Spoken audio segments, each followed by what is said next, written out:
Recuerdo que hubo una época en la que literalmente pensaba todo el día en comida. Probé dietas, ayunos, comidas trampa, pero nada de eso me funcionó.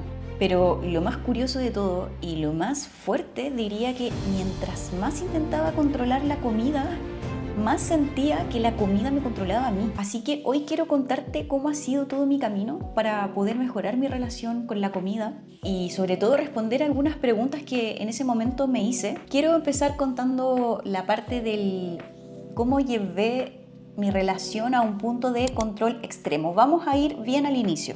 Yo hace años, cuando ya empecé a entrenar y a tomármelo más en serio, la parte de la comida yo creo que en ese momento comía de manera muy intuitiva. O sea, tenía una noción súper básica de los alimentos buenos, los alimentos, entre comillas, malos. Y trataba de siempre fijarme de comer proteínas, carbohidratos y todo como de la mejor fuente. Sabía que, por ejemplo, todos estos alimentos más como de bollería, industriales, los tenía categorizados como que no eran productos tan buenos y la verdad es que tampoco los comía porque en ese momento no me llamaban muchísimo la atención. Pero cuando empecé a entrenar fuerza, me empecé a informar más y aquí entré en el loop, porque por otro lado, que yo encuentro muy positivo, porque el conocimiento sí que nos da poder, pero por otro lado fue súper curioso porque yo como no tenía tanta información, cuando me empecé a informar, es como que ciertos alimentos empezaron a captar más mi atención de los que antes ni siquiera me pasaban muy desapercibidos. Y es que cuando empecé a entender respecto al tema de los macronutrientes, cometí el error, y esto va a ser también súper personal esta historia, porque puede que a otras personas les resulten ciertas estrategias. Yo voy a hablar desde mi experiencia. Pero cuando yo me empecé a informar de este tema y empecé a contar calorías, todo aquí se desordenó. Porque estaba muy ensimismada en la idea de que tenía un número fijo que tenía que cumplir sí o sí. Y al principio, como tenía que priorizar ciertos alimentos para poder llegar a ese número, dejé de lado otros alimentos que también me reportaban mucha salud, como por ejemplo el aguacate, los frutos secos, como eran más densos, calóricamente hablando. Prioricé muchos otros alimentos para poder comer más, pensando que así me iba a saciar, pero realmente me estaba perjudicando. Entonces empecé a hacer como toda una estrategia con el fin de poder llegar a ese número. Y llegó un punto en el que empecé a comer tan poco que me empezaron a apetecer alimentos que antes de verdad que no me llamaban la atención. Por ejemplo, los donuts, las tortas o cosas muy dulces, ahora las veía y me generaban muchísimo placer. Entonces, lo que empecé a hacer fue como darle cabida a estos alimentos, porque en mi mente era como ya, mientras me calce calóricamente en mi aplicación, porque a todo esto yo literalmente ingresaba todos los alimentos en la aplicación, me permitía poder comerlo. Pero ¿qué pasó? Al hacer esto, dejé de comer otros alimentos, obviamente, porque como ocupaban mucho espacio en mi número de calorías totales al día, me pasaba que me comía este alimento, pero luego lógicamente no me saciaba y pensaba todo el día en comer. Aquí creo que este punto es súper importante porque vemos muchos alimentos como buenos o alimentos malos, pero yo creo que el problema está cuando precisamente le pones esta etiqueta y tus decisiones las basas mucho conforme a ellas. Y yo creo que este es el problema porque es como que yo te diga a ti que no pienses en un elefante rosa, o sea, posiblemente ya estés pensando en uno. Y ahora ese alimento que antes te parecía indiferente, ahora te empieza a gustar y empiezas a querer sentir que casi que lo necesitas. Y es que al final el cuerpo, cuando pasa por un periodo de restricción tan severo, el cuerpo no tiene idea de que tú quieres bajar de peso para, no sé, para ponerte un vestido, sino que lo que tu cuerpo entiende es que está en supervivencia. Y obviamente va a generar mecanismos para que se empiecen a activar esas señales de hambre y precisamente no te van a dar ganas de comerte una pechuga de pollo con ensalada, sino que te va a apetecer un alimento que es muchísimo más palatable. Recuerdo que dejaba algunos días de cheat meal para poder permitirme como tener un día en el que pudiera comer más calorías, porque total al final el conteo de toda la semana me permitía ese día comer literalmente de todo, siempre y cuando no me pasara de ciertas calorías. No me acuerdo cuánto era el número, pero sí que recuerdo que era mucho más que lo que solía comer en la semana. Pero ese día me acuerdo que terminaba y literalmente es que yo casi que quedaba sufriendo porque era, no, ¿por qué? ¿Cuánto tiempo más va a tener que pasar para que vuelva a venir este día y yo me pueda permitir comer? Y también lo he visto en otras personas, que incluso como se ha alterado el tema de las hormonas de hambre y saciedad, la leptina, que en este caso es la hormona que se encarga de decirte a ti que ya estás saciado, si te cargas todo ese eje hormonal, es normal que estés desconectado de tu cuerpo y con las señales de hambre y saciedad que te está mandando. Y estuve investigando porque me llamó la atención otro tema, porque quería saber si realmente existía o no la adicción a la comida. Y por lo que tengo entendido, a día de hoy no está reconocida oficialmente como un trastorno, pero sí que es cierto que dicen que muchas personas presentan comportamientos muy similares a los de una adicción. Yo no creo que haya tenido una adicción a la comida como tal, pero sí el haber pasado periodos tan prolongados de una restricción tan severa muy posiblemente me perjudicaron en el sentido de una parte tipo más de comportamiento y conductual. Si bien yo conseguí mi objetivo estético de llegar a un porcentaje de grasa muy sano en ese momento, al final, al igual que todas las dietas milagros, yo creo que estas cosas es que no son sanas y porque no son sostenibles. Porque si tú me hubieses preguntado a mí si yo en ese momento de aquí a X año me hubiese visto manteniendo ese mismo estilo de alimentación, es que yo te diría no, porque para mí literalmente era un infierno. Al final pasa como todo en este tipo de dietas milagros, que al final te prometen resultados milagrosos en poco tiempo, pero no es sostenible porque ya va a llegar un punto en el que vas a bajar de peso, pero luego vas a volver a caer en esta rueda y posiblemente tu cuerpo te va a mandar señales para que comas más.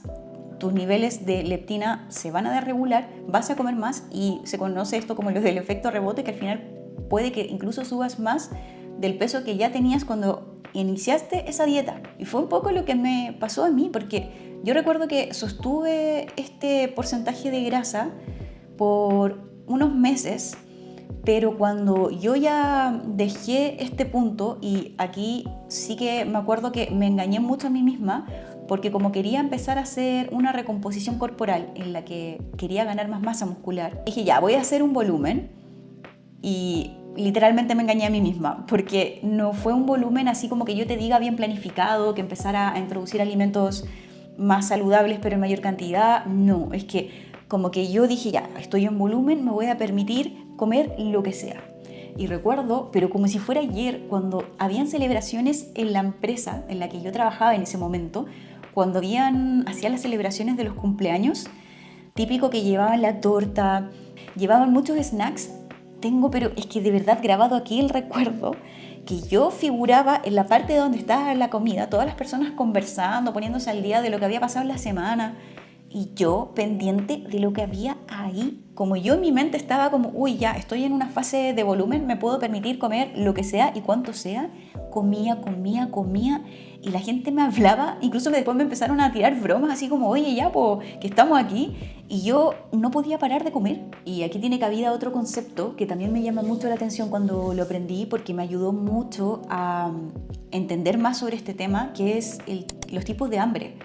Y hay dos que me llaman mucho la atención, bueno, que el hambre real es el fisiológico, pero hay otros dos que son muy interesantes, que es el hambre emocional y el hambre hedónico. En el hambre emocional está como más asociado al contexto y como para, de cierta manera, paliar, por así decirlo, una cierta emoción. Generalmente suelen ser emociones como más de ansiedad, de estrés o mucho el aburrimiento.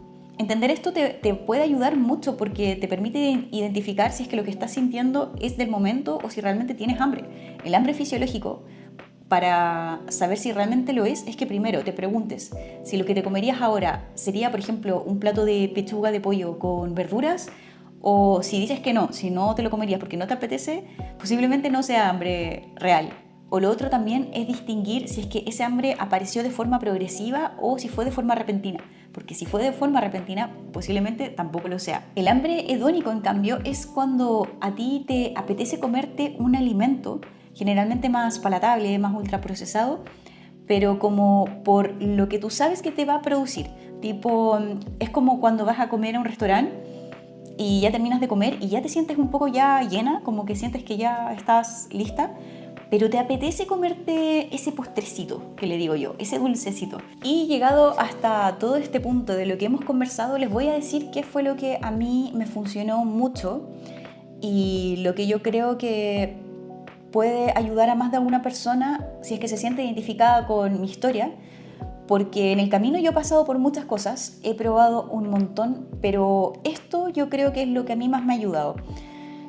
Yo, para ser honesta, no creo que exista una especie de graduación, por así decirlo, con la relación con la comida. O sea, yo creo que cuando tú ya pasaste por una restricción severa o pasaste por algo parecido a todo esto que me he comentado, yo creo que es algo que tú tienes que ir trabajando de forma constante y también entender y ser empática, comprensiva contigo, de saber que van a haber momentos y momentos, periodos en los que tal vez lo vas a hacer mejor, otros los vas a hacer peor. Tratar de verlo todo como un nivel un poco más macroscópico, de ver cómo son las decisiones que tú estás tomando generalmente en tu día a día, pero no en ciertos periodos, porque cuando uno lo hace mal, por ejemplo, un par de días o una semana, es como que veo que hay muchas personas que se frustran y piensan que ya tiraron todo por la borda. Entender esto te va a ayudar porque vas a saber que, como todo, al final se busca el equilibrio y tal vez en una semana no lo vas a hacer perfecto,